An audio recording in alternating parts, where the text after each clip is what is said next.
Hello friends, जय हिंद, वंदे मातरम। Welcome back to our YouTube channel. Friends, आज एक बहुत गंभीर मुद्दे पर बात करने वाला हूं, जो सभी यूपीएससी की जो तैयारी कर रहे हैं, उन लोगों से जुड़ी हुई है। आप तैयारी करते हैं, कोई आईएएस बनता है, आईपीएस बनते हैं, आईएफएस बनते हैं, अलग-अलग सर्विस में जाते हैं और जब यूपीएससी का एग्ज़ाम देते हैं, तो फोर्थ पेपर होता है, जहाँ पर एथिक्स, इंटीग्रिटी हम उन पेपर क्रॉस करते हैं। उस 250 मार्क्स का जो पेपर लिखते हैं, उसके बाद हमें कंठस्थ कराया जाता है कि भई आप में ऑनेस्टी होनी चाहिए, आप जो है इंटीग्रिटी होनी चाहिए आपके अंदर जो है एथिक्स होनी चाहिए। ये सारी जो बड़ी-बड़ी बातें हैं हमें सिखाई जाती हैं। लेकिन आज की जो कहानी है वो इसी से जुड़ी हुई है कि किस प्रकार से इन सब की जो कीमत है एक व्यक्ति ने अपनी जान देकर के चुकाई। नाम है, आप जानते होंगे, 2006 बैच के आईएएस टॉपर रहे, 24वीं रैंक उनकी थी और उनका जो नाम था वो था अनुराग तिवारी। ये कर्नाटका कैडर से जो है आईएएस अधिकारी थे और एक फूड कॉर्पोरेशन कोई डिपार्टमेंट था, उसके अंदर ये अधिकारी थे और उन्होंने उसी टाइम पर पता लगाया कि लगभग 2000 करोड़ रुपए का जो घोटाला है इस डिपार्टमेंट के अंदर हुआ है। अब उसे लेकर के वो पीएमओ के लिए उनको जो डॉक्यूमेंटेशन है वो किया था उन्होंने और पीएमओ के साथ-साथ वो सीबीआई को भी उसको डॉक्यूमेंट को सौंपने वाले थे। लेकिन उसी दौरान क्या होता है कि वो कर्नाटक से आते हैं और उनका एक मित्र होता है लखनऊ उसके अंदर शायद, वहाँ पर वो आकर के रुकते हैं। अब इसी दौरान जो है उनका जो है डेथ हो जाता है और डेथ का जो काउज़ है वो पता नहीं चलता। पोस्टमार्टम होता है तो उसके अंदर बताते हैं कि ऑक्सीजन की सप्लाई की कम होने की वजह से जो है उनके साथ ये सब हादसा हुआ है। लेकिन जो उनके भाई हैं, उनका जो परिवार है, उन्होंने बताया कि नहीं, वो तो एक फिजिकल फिट व्यक्ति था, योग करता था और पावर योगा करता था, इसलिए उसके साथ ये सब नहीं हो सकता। और दूसरा जो है उन्होंने बताया कि हो सकता है जो पोस्टमार्टम रिपोर्ट आई थी, उसमें किसी भी तरीक़ा की कोई भी पॉइज़न की जो है शिकायत नहीं मिली थी, तो हो सकता है कुछ इस तरीक़ा का जो पॉइज़न दिया गया हो, जो उनके परिवार वालों ने बोला है कि वो जो है भारत की जो फोरेंसिक लैब है, वहाँ पर वो डिटेक्ट ही नहीं किया जा सके। इस तरीक़ा से, क्योंकि उसके अंदर जो 2000 करोड़ रुपए का जो घोटाला था, उसके अंदर बहुत-बहुत बड़े लोग जो है उसमें संलिप्त थे। इसीलिए उनकी जो हत्या है, वो कराई गई हो, ऐसा उनके परिवार के लोगों का जो है मानना है। अब मैं जैसा आपको बताऊँगा कि ये 2017 में होता क्या है कि उनका जो शव है वो एक जो उनका मित्र है, उसी के जो एक हाई प्रोफाइल डिपार्टमेंट था, उसके सामने जो है रोड पर जो है पड़ी हुई मिलती है और बॉडी जो है किसी भी प्रकार से ऐसा उसमें मिला नहीं कि भई उनको जो है किसी ने मारा हो। यानी कि छोटी-सी चोट उनकी ठोड़ी पर थी, बाकी पूरा का जो पूरा शरीर है वो वैसा ही था, सही था। ठीक है? अब ये उनका जो 36वाँ जन्मदिन था जब उनका ये सब कुछ होता है। अब पूरी कहानी जो मैंने आपको बताई है उस अब ये पूरी जो 2000 करोड़ रुपए का जो घोटाला है उसे ओपन करने के लिए भी उन्होंने तो यही पढ़ा था और एक ब्रिलियंट व्यक्ति है, 24वीं रैंक लेकर के आया है, तो वो उसकी एथिक्स जो है कितनी अच्छी रही होंगी। अब सोचिए उसे ये सारी की सारी जो कीमत है वो अपनी जान दे करके चुकानी पड़ी है और क्योंकि ऐसा बताया है उनके जो भाई हैं कि वो लगातार उनसे जो कॉन्टैक्ट में थे अपने भाई से और वो बताते थे कि भई मैं ये सब करने जा रहा हूँ। वो ये भी बताते थे कि मैं जब ऑफिस में होता हूँ तो लोगों के फ़ोन आते हैं और वो मेरी लोकेशन ट्रैक कर रहे हैं, मेरा कोई पीछा कर रहा है। इस तरीक़ा की जो बातें हैं वो जो है अपने भाई से शेयर करते थे। अब देखिए यही है जो सारी कहानी है। नाम है, जैसे मैंने कर्नाटक कैडर से आईएएस अधिकारी रहे जो है अनुराग तिवारी और 2017 में ये हादसा होता है और अभी 2026 चल रहा है। आप सोचिए कि इतना लंबा 9 साल का जो समय होने को जा रहा है, फिर बाद में जो है योगी सरकार ने उसकी छानबीन कराई थी, एम्स में जाकर के दोबारा से वो रिपोर्टों की जो जाँच हुई थी और बाद में भी पाया गया कि जो हमारी, क्योंकि उनका भाई ऐसा बोल रहे हैं कि हमारी जो फोरेंसिक लैब है, जो उनको पॉइज़न दिया गया हो, वो डिटेक्ट नहीं कर पा रही हो, ऐसा मानना है। और बाद में फिर ये भी होता है कि सीबीआई के द्वारा जो रिपोर्ट पेश की गई थी, कोर्ट ने उसको जो है मानने से इंकार कर दिया। यानी कि जब क्लोज़ करने के लिए गए केस को, तो कोर्ट में जाकर के केस को क्लोज़ करने से मना कर दिया। अब इसके पीछे भी क्या रीज़न हो सकते हैं भई, अगर कुछ भी गलत नहीं हुआ है और नेचुरल डेथ थी, तो फिर कोर्ट ने उसको जो है निरस्त क्यों नहीं कर दिया रिपोर्ट को? इसको पूरी की पूरा जो केस है उसे खत्म कर देना चाहिए। लेकिन उन्होंने ऐसा नहीं किया। आज यही सब हम जानेंगे कि आपकी जो जीवन है, आप कितना मेहनत करते हैं लोग, आप इतना संघर्ष करने के बाद एक आईएएस बनते हैं और फिर आपके साथ इस तरीक़ा से कोई घटना किसी के साथ घटे, तो कितना दुःख होता है, आप सोचिए। देखते हैं क्या है पूरा का पूरा जो मामला है। जैसा मैंने आपको बताया है, अनुराग जो थे, वो 2000 करोड़ रुपए का जो घोटाला है, उसका पर्दाफ़ाश करने वाले थे। परिवार ने दावा ऐसा ही किया है कि जो कर्नाटक में एक बड़े घोटाले की जो जाँच थी, वो कर रहे थे और उसके जो डॉक्यूमेंट्स हैं, वो पीएमओ को और सीबीआई को सौंपने वाले थे। उसे अपनी जान का डर था, ऐसा उनके जो भाई हैं, अनुराग के जो भाई हैं, उन्होंने बताया है कि उनको हमेशा ऐसा लगता था कि उनको कोई ट्रैक कर रहा है, उनका पीछा कोई कर रहा है। जब ये बात सामने आती है कि भई उसका जो डेथ है वो नेचुरल है या हार्ट अटैक से हुई है, तो बताया गया कि नहीं, वो तो पूरी तरीक़ा से फिट थे, योगा करते थे, तो ऐसा होने की संभावना से उनके घर वालों ने मना किया है, ऐसा उन्होंने बताया। अब कोर्ट ने सीबीआई को जो है क्लोज़र रिपोर्ट सौंपी। कोर्ट ने सीबीआई को क्लोज़र रिपोर्ट सौंपी। सितंबर 2022 में विशेष सीबीआई अदालत ने सबूतों का अपर्याप्त बताते हुए ये जो है कोर्ट में ये जो केस है इसको बंद करने से मना कर दिया 2022 में। लेकिन बाद में तो फिर आपको समझते हैं कि भई कुछ ना कुछ तो दाल में काला है, नहीं तो कोर्ट में वही केस बंद हो जाता है।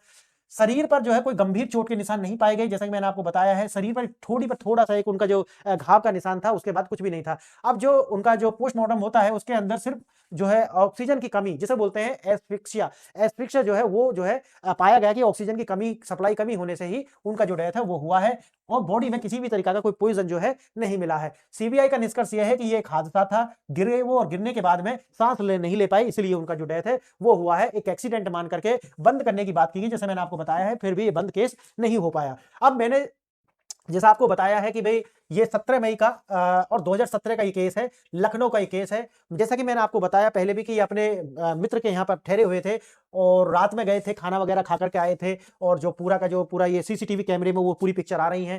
फिर यह एक दुखद घटना जो है, एक बड़े घोटाले को छिपाने के लिए एक सोची समझी जो साजिश, ऐसा बताया है, उनके परिवार ने ऐसा माना है, वो बोल रहे हैं कि भाई ऐसा है। अब ये होता कहाँ है, ये मैंने जैसा कि बताया कि वीआईपी गेस्ट हाउस के बाहर जो है लखनऊ में हजरतगंज जो है, वहां पर लगभग सुबह करीब 6:10 पर एक राहगीर ने जो है पुलिस को जो सूचित किया, और पुलिस ने आकर के देखा तो जो शरीर है उनका वो वहां पर पड़ा हुआ था रोड पर। पहचान जब उनका आईडी कार्ड से की गई तो पता चला कि ये व्यक्ति एक आईएएस अधिकारी हैं, और पूरा जब जांच की गई तब उनका जो है पूरा निकाल करके बताया गया कि cadre IAS cadre Karnataka cadre से ही ये आईएएस अधिकारी रहे हैं, और ना तो ये आत्महत्या है ना हत्या है। बाद में जब रिपोर्ट आई तो इसका भी खुलासा हो जाता है, और एक प्राकृतिक जो डेथ है उसको इसे बताया गया। कौन थे अनुराग तिवारी, जैसे मैंने शुरू में ही बताया कि एक होनहार ईमानदार अफसर थे। 24वीं रैंक इनकी आई थी 2006 के अखिल भारतीय रैंक 24 इनको आई थी। एक सिपाही और एक ईमानदारी अफसर के रूप में इनको जाना जाता था, और इनकी केस स्टडी भी है कि किस प्रकार से इन्होंने जो कार्य किए, और जब ये जहां से इनकी जो विदाई होती थी तो लोग जो थे वो आते थे और इनको न जाने का आग्रह करते थे, क्योंकि एक बहुत ही बढ़िया ये इंसान थे, और उसी की कीमत इनको चुकानी भी पड़ी, जैसा आपको पता है। जैसे कि उनके जो भाई हैं उनका नाम है मयंक तिवारी, उन्होंने बताया कि अपनी 10 साल की जो सर्विस है उन्होंने उसमें भी कोई छुट्टी नहीं ली। कितने, मतलब आप सोचिए कितने अच्छे अफसर थे कि 10 साल उन्होंने ड्यूटी करी और 10 साल में कोई छुट्टी उन्होंने नहीं ली। ठीक है, सोचो कि ईमानदारी से भी कौन करने देता है कार्य। लोकप्रियता का उदाहरण वही है कि जब वो बीदर के अंदर डिप्टी कमिश्नर थे, ठीक है, तब जब उनका वहां से तबादला होता है तो लोग आते हैं और विरोध प्रदर्शन करते हैं कि नहीं, इनको जाने नहीं देंगे, ठीक है, और वहां पर रोकने की कोशिश की इनको कि नहीं आप यहीं रहिए। तो आप पता चलता है कि कितने लोकप्रिय और कितने अच्छे इंसान थे।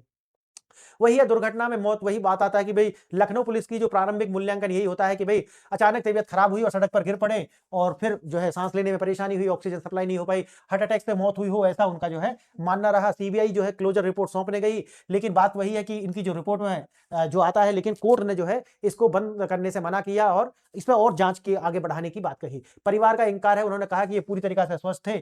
जिस तरीका से जो पुलिस बोल रही है ये उनके जो है गले से नीचे नहीं उतर रही है। अनुराग रोज पावर योगा करते थे, उन्होंने जो भी उनके विषय में बताया, परिवार ये मानने को तैयार नहीं है कि एक प्राकृतिक मौत थी। परिवार ने तुरंत हत्या का आरोप लगाते हुए 3 अज्ञात लोगों के खिलाफ जो है एफआईआर भी कराई थी। बस वही है कि भाई 2000 करोड़ का मसला है भाई। आप सोचिए, अनुराग के पिता ने आरोप लगाया कि उनके बेटे की हत्या भ्रष्ट अधिकारियों की है, भ्रष्ट अधिकारियों ने ही की है, और ऐसा उनका मानना था, ठीक है, कि भाई मेरे बेटे की जो हत्या है वो भ्रष्ट लोगों ने की है, भ्रष्ट अधिकारी इसमें शामिल है, इसलिए ये सब हुआ है।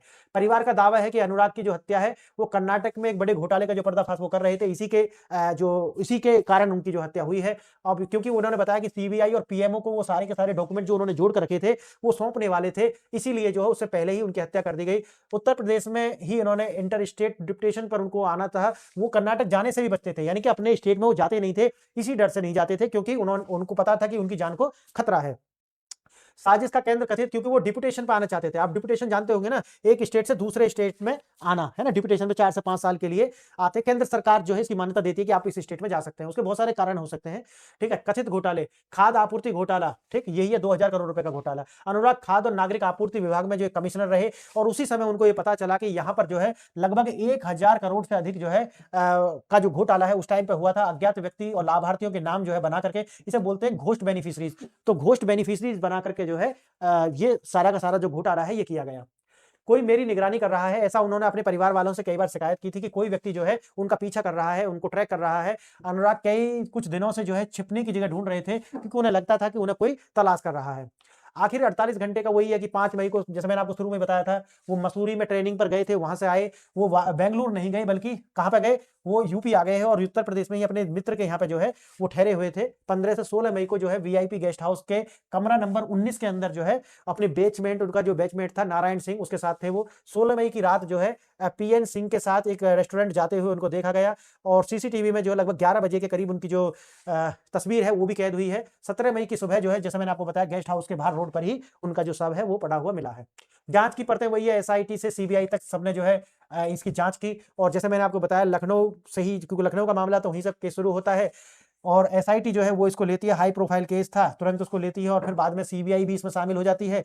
परिवार के द्वारा जो भी उठाए गए हैं, बताया गया कि भई एम्स के अंदर जो है, एम्स की जो फोरेंसिक टीम है, उससे भी ये बात की गई, लेकिन जैसा कि मैंने बताया कि वो उनका दावा उनके परिवार का ऐसा है कि इसको जो है इस तरीका का पॉइज़न दिया गया है कि जो भारत की जो फोरेंसिक लैब है, उनके अंदर उसको डिटेक्ट नहीं किया गया। नहीं तो उसकी जो मौत है वो किसी पॉइज़न से हुई है, ना कि नेचुरली, ऐसा उनके परिवार का मानना है। एक वरिष्ठ आईएएस का जहर का शक, वही है जो मैंने आपको बताया कि एमए विजय कुमार के आरोप, अनुराग की मौत सामान्य नहीं थी, उन्हें एक अन्न भाग्य योजना, यही थी वो अन्न भाग्य योजना जो वहाँ पे इसके ही भ्रष्टाचार का जो उन्होंने खुलासा किया था। तकनीकी चुनौती, उन्होंने भारत सरकार के लिखा कि संभवतः ऐसी ड्रग्स का इस्तेमाल, ये वाला है, ऐसी ड्रग्स का इस्तेमाल किया गया है जिसको भारत के फोरेंसिक लैब जो है वो पकड़ नहीं पाई। अंतर्राष्ट्रीय प्रयोगशाला में इसका जो जांच होना चाहिए था, ऐसा उनका मानना है। उन्होंने कहा कि एक ईमानदार आईएएस अधिकारी जो है किसी बड़े घोटाले का पता लगाने के लिए 30 दिन के जो समय है वो काफ़ी होता है और ये इसीलिए जो है इनकी हत्या की गई है क्योंकि जो 2000 करोड़ का जो घोटाला है, वो उसके सबूत इनके पास थे।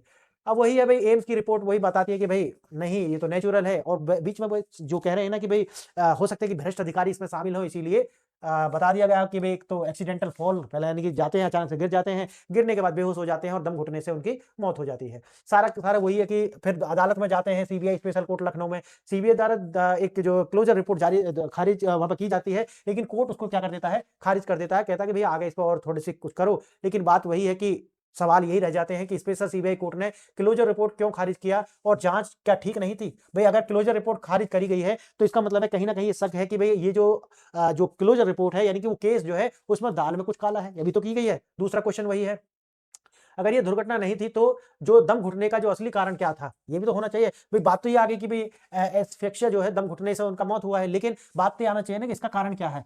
ठीक? और एक क्वेश्चन ये है कि कर्नाटक में 2000 करोड़ की जो कथित घोटाले का जो अस्तित्व था या नहीं, इसकी भी जाँच होनी चाहिए। अनुराग तिवारी की जो मौत का सच क्या है? कभी सामने आएगा या नहीं आएगा? ये बात अब हमें ध्यान रखनी चाहिए कि भई ये जो है एक ऐसा मामला बन गया है और बन करके सिर्फ़ फाइलों में दफ़न हो गया है। अब बात वही है कि इंतज़ार और इंतज़ार हमको रहेगा कि एक कितना ईमानदार और एक नौजवान जो अधिकारी है, वो हमारे देश ने और उसको लॉस्ट कर दिया है और एक करप्शन की जो भेंट वो चढ़ गया है। मैं तो हमेशा कहता हूँ, भारत के अंदर 99% जो समस्याएँ हैं, उनकी जड़ में है भ्रष्टाचार और करप्शन। करप्शन सिर्फ़ ऐसा नहीं है अप टू बॉटम है, बॉटम टू अप भी है। यानी कि करप्शन दोनों साइड से है यहाँ पर और बीच में जो है आकर के जनता पिसती है और ऐसे जो ईमानदार लोग हैं, वो जो है उनकी भेंट चढ़ जाते हैं। तो मित्रों, बड़ी दुखद खबर थी और सभी जो यूपीएससी के एस्पायरेंट्स हैं, उनको ये सब चीज़ें शायद ऐसा है कि डिमोटिवेट करती होंगी कि क्या हमें ईमानदारी से कार्य करना चाहिए। बात वही है कि ईमानदारी जो है, अगर हम ऑनेस्टी से काम नहीं करेंगे, तो सोचिए हमारा देश बर्बाद हो जाएगा। तो इसकी जो कीमत है वो चुका रहे हैं और ईमानदार जो लोग हैं, जो इंटीग्रेटेड जिनके अंदर है इंटीग्रिटी,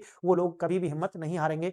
बस इसी के साथ हम आज इसका लेक्चर को अंत करते हैं और बताइए ये लेक्चर आपको कैसा लगा और अपने विचार ज़रूर कमेंट में लिखिए। इस चैनल को लाइक, शेयर और सब्सक्राइब कीजिए, अपने दोस्तों से भी कराइए और कमेंट करने से हमारी रीच बढ़ती है, तो वो आप कीजिए। आज के लिए इतना ही, नमस्कार, धन्यवाद।